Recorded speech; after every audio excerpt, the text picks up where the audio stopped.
ప్రభువైన యేసుక్రీస్తు వారి అతి శ్రేష్టమైన నామంలో అందరికీ ప్రైజ్ ది లార్డ్. ఈరోజు దేవుని వాక్యము, యెహోవా మీ పక్షమున యుద్ధం చేయును, మీరు ఊరకే ఉండవలెను. నిర్గమకాండం 14:14.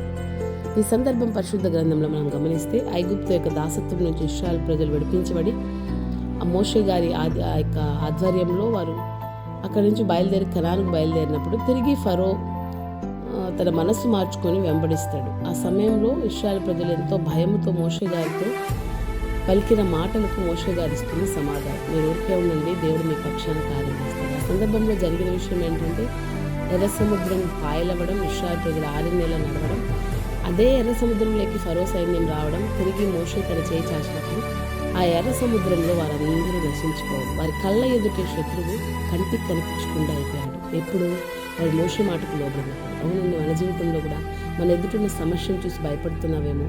మోషే గారు చెప్పినట్లు ప్రార్థనలో, ప్రభు సన్నిధిలో ఊరికే ఆయనకు అప్పగించిన మౌనంగా ఉంటే నీ సమస్యను దేవుడు తొలగిస్తాడు. అలాంటి అనుభవం దేవుడు మనందరికీ దయచేయను గాక. ఆమేన్.